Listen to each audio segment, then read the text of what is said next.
ये समझ नहीं आता कि 10 साल हो गए हैं और अभी तक ऐसा क्या किया है बेटियों के लिए इन्होंने कि बेटियों के हक के लिए कोई चीज़ लेकर आए हों या उनको आगे बढ़ाने में बहुत हद तक इनका कोई हाथ रहा हो कि उनके वुमेन एम्पावरमेंट है या गर्ल्स के लिए कुछ भी ऐसा किया है। क्या मेडल लेकर के आई, गोल्ड मेडल जीते ओलंपिक्स में, उन्हीं बेटियों के साथ इनके खुद के सांसद ने अभद्रता की, चरित्र हनन किया उनका।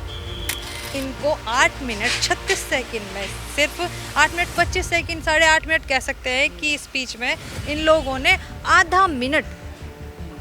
मणिपुर की ऊपर अपनी बात रखी और कहा कि मेरे मन में बहुत पीड़ा है। सिर्फ आधा मिनट, मात्र आधा मिनट। 3 महीने उस आधा मिनट का इंतज़ार लोगों ने किया और वो आधी मिनट भी मजबूरन इनको उस पर बोलना पड़ा।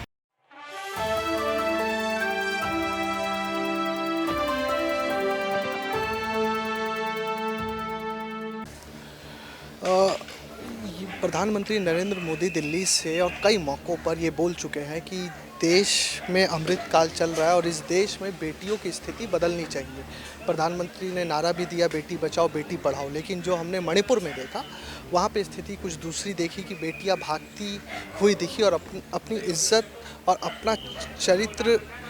ढांकने के लिए उन्हें कुछ नहीं मिला। इस पूरी घटना को और अमृतकाल के भारत में इस तरह की घटना को आप कैसे देखते हैं? देखिए, सबसे पहले तो आपने जैसा कहा कि प्रधानमंत्री जी कहते हैं कि बेटियों को आगे बढ़ाने के लिए या उनके पढ़ाने के लिए, उनके जो भी चीज़ें हैं उनके लिए, उनके हित में करने की बात प्रधानमंत्री जी कहते हैं। सबसे पहले तो मुझे ये समझ नहीं आता कि 10 साल हो गए हैं और अभी तक ऐसा क्या किया है बेटियों के लिए इन्होंने, ऐसा कि जिससे ये कह सके कि इन्होंने बेटियों के हक के लिए कोई चीज़ लेकर आए हों या उनको आगे बढ़ाने में बहुत हद तक इनका कोई हाथ रहा हो कि उनके वुमेन एम्पावरमेंट है या गर्ल्स के लिए कुछ भी ऐसा किया है, सिवाय इस चीज़ के कि इन्होंने कहीं रेपिस्टों को बचाने के लिए तिरंगा यात्रा निकाली है। कहीं इन्होंने बिल्किस बानो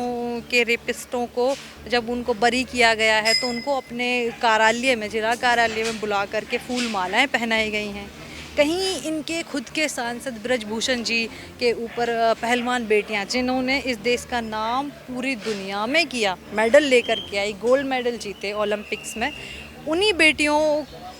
के साथ इनके खुद के सांसद ने अभद्रता की, चरित्र हनन किया उनका। ये सब चीज़ें तो तमाम इन सब चीज़ों को देखते हुए सिर्फ एक ही चीज़ कही जा सकती है कि इन्होंने बेटियों को बढ़ाने का काम नहीं किया है। इन्होंने तो खुद बेटियों की अस्मिता के साथ खेलने का काम किया है और जो बेटियों की अस्मिता के साथ खेलते हैं ना, उन लोगों को बढ़ावा देने का काम इन लोगों ने किया है, उनको संरक्षण देने का काम इन लोगों ने किया है। ये 3 महीने बाद प्रधानमंत्री मोदी ने मानसून सत्र के पहले दिन मीडिया से रूबरू होते हुए कहा कि जो भी मणिपुर में हुआ वो बहुत गलत हुआ और देश इस पर शर्मसार है।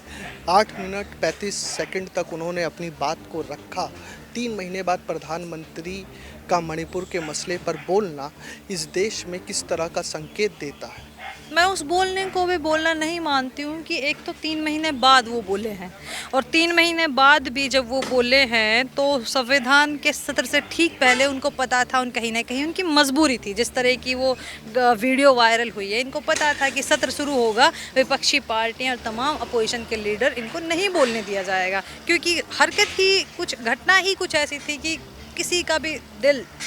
मन घटोच उठे। तो इनको बखूबी पता था कि इस चीज़ पर इनसे सवाल किए जाएंगे और ये इस बार इस घटना से नहीं बच पाएंगे, इसलिए मजबूरन इनको 8 मिनट 36 सेकंड में, सिर्फ 8 मिनट 25 सेकंड, 8.5 मिनट कह सकते हैं कि स्पीच में इन लोगों ने आधा मिनट मणिपुर की ऊपर अपनी बात रखी और कहा कि मेरे मन में बहुत पीड़ा है। सिर्फ आधा मिनट, मात्र आधा मिनट। 3 महीने उस आधा मिनट का इंतज़ार लोगों ने किया और वो आधी मिनट भी मजबूरन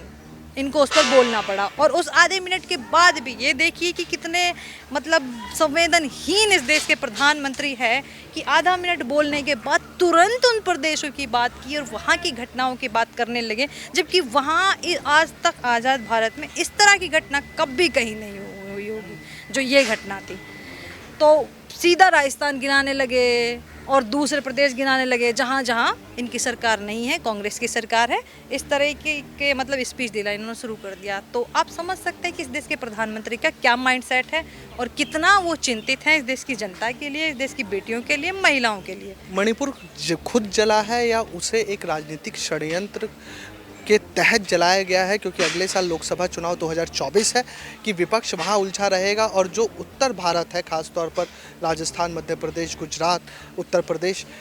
यहाँ पर भाजपा या तमाम जो सत्ता पक्ष की राजनीतिक पार्टियां वहाँ पर वो अपने वोट बैंक और अपनी राजनीति को बेहतर तरीके से आगे चला सकते। देखिए, सीधे तौर पर मैं आपकी इस बात से सहमत हूँ और मैं आपकी बात से सहमत होते हुए मैं ये बात कहती हूँ कि बिल्कुल इनकी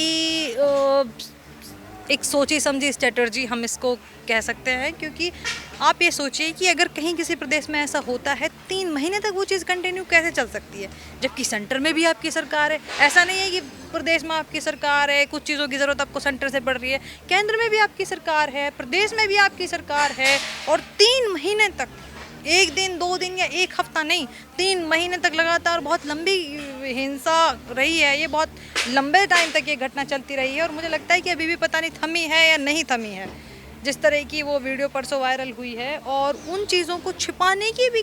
इस हद तक कोशिश की गई है कि इस तरह के वीडियो वायरल होने के बाद भी अभी भी इनके तमाम प्रवक्ता टीवी पे बैठकर ये उस वीडियो वायरल होने की टाइमिंग को लेकर के बहस कर रहे हैं कि ये तो कांग्रेस पार्टी का षड्यंत्र है। ठीक विधानसभा उससे लोकसभा के सत्र से पहले इस तरह की वीडियो इसी टाइमिंग पे क्यों वायरल हुआ। अब देखिए,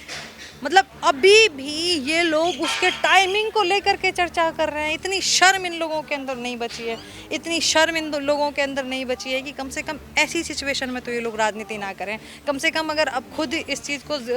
स्वीकार नहीं सकते कि इसके जिम्मेदार आप हैं, जिम्मेदारी नहीं ले सकते, तो कम से कम चुप ही, मतलब कम से कम इस तरह की चीज़ों को बोलने से तो बेहतर है कि आप चुप ही ठीक है।